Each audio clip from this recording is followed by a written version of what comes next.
வணக்கம். நான் மூலாதார சக்கரத்தையும் அதன் சுழற்சி சரியாக இல்லாவிட்டால் என்னென்ன வியாதிகள் வரும் என்பதை பற்றியும் தொடர்ந்து பேசிக்கொண்டு வருகிறேன். இன்று அதே மூலாதார சக்கரம் சரியான சுழற்சி இல்லாமல் இருந்தால் ஒரு சாதாரணமாக எல்லோரிடமும் காணப்படும் ஒரு வியாதி, அதாவது வெரிகோஸ் வெயின் என்னும் டிசீஸை பற்றி சொல்ல போகிறேன். வெரிகோஸ் வெயின்னா இங்கிலீஷில் ஒரு வார்த்தை.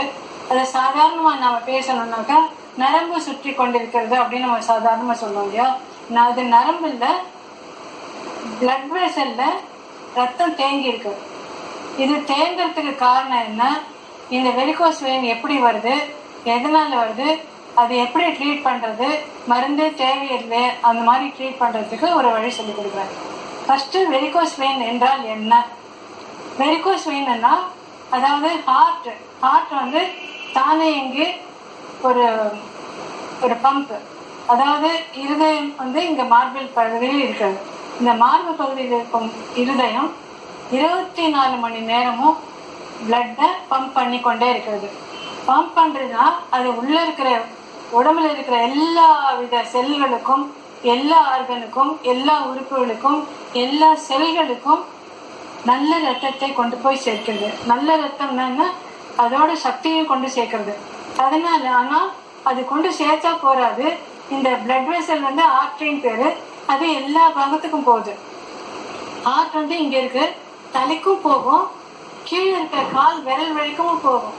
இந்த ஆர்ட்ரி வழியா உடலுக்கு ரத்தம் போகும், நல்ல ரத்தம் போகும், ஆக்சிஜன் உள்ள போகுது. ஆனால் உடல்ல அழுக்கு நிறைய சேரும் இல்லையா, தீய சக்தி நிறைய இருக்கு இல்லையா, அதெல்லாமும் பிளட் வெசல் வழியாவே ஹார்ட்டுக்கு சேர்ந்தா ஹார்ட்ல மறுபடியும் சுத்திகரிக்கப்பட்டு மறுபடியும் ரத்தம் ஒரு சுழற்சி, ஒரு சைக்கிள் மாதிரி போயிட்டே இருக்கும்.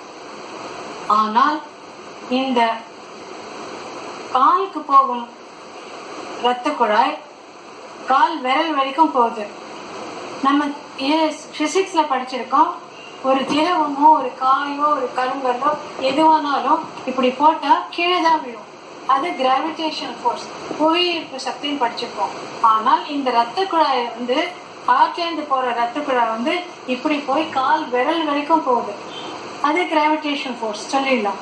ஆனா அங்க இருக்கிற அசுத்த ரத்தம் மேலே ஏறணும் இல்லையா, அப்ப கிராவிடேஷன் ஃபோர்ஸ்க்கு அகேன்ஸ்டா பிளட் ஹார்ட்டுக்கு போகணும். அது எப்படி சாத்தியம்? அதனால இயற்கையிலேயே ஒரு 2 டைப் ஆஃப் பிளட் வெசல் இருக்கு. ஒன்று நல்ல ரத்தத்தை உடல் முழுக்க கொண்டு போறது, இன்னொன்று அசுத்த ரத்தத்தை ஹார்ட்டுக்கு கொண்டு போறது. இப்ப அசுத்த ரத்தம் கால்ல இருந்து மேலே ஏறணும்னா புவியீர்ப்பு சக்திக்கு எகென்ஸ்டா அது போகணும். அது எப்படி சாத்தியம்னா அதுக்கு ஒரு பிளட் வெசல் இருக்கு, ஆர்ட்ரி பிளட் வெயின் இருக்கு. இந்த வெயின் தான் அசுத்த ரத்தத்தை ஹார்ட்டுக்கு கொண்டு சேர்க்கும். வெயின் ரொம்ப மெல்லிசான ஒரு வால் உள்ளது. அது ஆர்ட்ரி பார்த்தீங்கன்னா திக்கா இருக்கும், வெயின் மெல்லிதான வால் உள்ளது.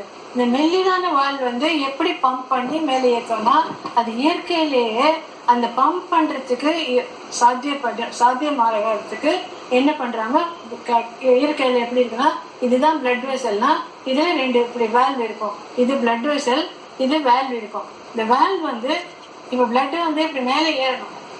இப்ப எவ்ரி பார்ட்ல ஒரு இதுல ஒரு 2 வால்வ் இருக்கும், ஒரு பேர் ஆஃப் வால்வ் இருக்கும். இப்ப பிளட் இங்க இருக்கு, பிளட் மேலே ஏறுது. இப்ப வேல்வ் பிளட் மேலே ஏறணும்னா இந்த வேல்வ் மூடிக்கும். அப்ப இந்த பிளட் ஏறின பிளட் அங்கேயே தங்கிட்டு அங்க தங்கி நிதானப்பட்டு அப்ப ஃபில் ஆன அப்புறம் மறுபடியும் அதுக்கு அடுத்த வேல்வ் திறக்கும். திறந்த உடனே இந்த பிளட் மேலே போகும். இப்படியே மேலே வேல்வனுடைய வழிய இயற்கையினுடைய சக்தியினால வேல்வ் திறந்து மூடுறதுனால இந்த பிளட் மேலே மேலே மேலே போய் ஹார்ட்டுக்கு வழியா ஹார்ட்டுக்கு போறது. இப்ப வெரிகோஸ் வெயின்றது இங்க வருது இல்லையா. இப்ப பாத்தீங்கன்னா வெரிகோஸ் வெயின் இருக்கிறவங்கள பாத்தீங்கன்னா இப்படியே ஒரு பாம்பு மாதிரி வளைவா பிளட் வெசலே வெளியில தெரியும். அப்ப என்ன ஆகுதுன்னா பிளட் அந்த வேல்வ் சரியா வேலை செய்யல, வெயினுடைய வால் சரியா வேலை செய்யல, அதனால பிளட் அங்கேயே தங்கிடுது. இதனால ரொம்ப பெரிய பிரச்சனை எல்லாம் பின்னாடி வரும். ஆனா இதை எப்படி தவிர்க்கிறதுனா பிளட் வெசலை நம்ம ஸ்திரப்படுத்தணும், அதுக்கு பலம் உண்டாக்கணும். அதுக்கு என்ன பண்றோம்னா, அந்த பலம் உண்டாக்குறதுக்கு பிளட் வெசலுக்கு நம்ம அக்குபங்க்சர்ல ஒரு மெரிடியன் இருக்குன்னு சொல்றோம் இல்லையா. பிளட் வெசல் ஹார்ட்டுக்கு ஒரு மெரிடியன் இருக்கு. ஹார்ட் வந்து பம்ப் தான் பண்ணும், அது நேரு கொண்டு பிளட் அங்க கொண்டு சேர்க்காது. பிளட் வெசலுக்குன்னு ஹார்ட்டுக்குன்னு ஒரு தனி மெரிடியன் இருக்கு, ஒரு பாதை இருக்கு. ஆனால் அதனுடைய கவுண்டர் பார்ட் பிளட் வெசல் இருக்கு இல்லையா, அது பிளட் வெசலுக்கு தனி மெரிடியன் இருக்கு. ஹார்ட்டுக்கு தனி மெரிடியன், பிளட் வெசலுக்கு தனி மெரிடியன். மெரிடியன் வந்து அந்த பிளட் வெசலுடைய மெரிடியனுக்கு பேரு ஸ்மால் இன்டெஸ்டைன் மெரிடியன் இருக்கு. அது எங்க இருக்கு? சாதாரண ட்ரெடிஷனல் அக்குபங்க்சர்ல கையில இருக்கு. ஆனா இந்த கை வந்து சுஜோக் அக்குபங்க்சர்ல இதுதான் கை. இதுல ஹார்ட் மெரிடியன் இங்க இருக்கு, ஸ்மால் இன்டெஸ்டைன் மெரிடியன் இங்க இருக்கு.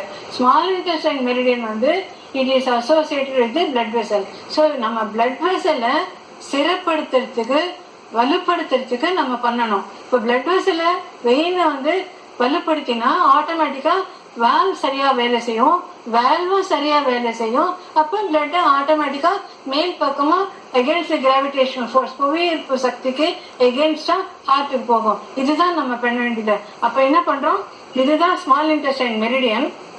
இந்த உள்ளங்கையில இந்த விரல் இருக்கு இல்லையா, ஆள்காட்டி விரல், இதுல ஸ்மால் இன்டெஸ்டைன் மெரிடியன். இதுல ஒரு புள்ளியை தேர்ந்தெடுத்து அந்த புள்ளிக்கு நம்ம ஸ்திரப்படுத்தினா டோனிஃபிகேஷன் பேரு. அந்த புள்ளியை ஸ்திரப்படுத்தினா வலுப்படுத்தினா ஆட்டோமேட்டிக்கலா வெயின் சரியா வேலை செய்யும். இவ்வளவு செலவா பண்ணிடலாம்.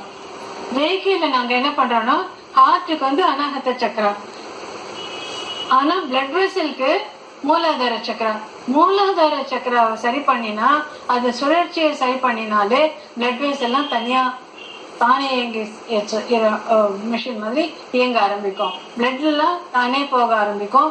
தடையின்றி பிளட் உள்ள போறதுக்கு, மேல போறதுக்கோ வெளியில உள்ள வர்றதுக்கோ எதுவானாலும் தடையின்றி இருக்கிறதுக்கு சரி பண்ணலாம். ஸோ வெரிகோஸ் வெயின் இருந்ததுன்னா மூலாதார சக்கரம் ரேக்கி மரியா பண்ணிட்டு, சுஜோக்குல வந்து ஸ்மால் இன்டெஸ்டைன் மெரிடியன் சரியான புள்ளியை தேர்ந்தெடுத்து அதை ஸ்திரப்படுத்தினா ஈஸியா வெரிகோஸ் வெயின்ல இருந்து வரலாம். பயப்படவே வேணாம். சில பேர் என்ன பண்றாங்க, வெரிகோஸ் வெயினுக்கு ஆப்ரேஷன் பண்றாங்க, காம்ப்ளிகேஷன் வருது.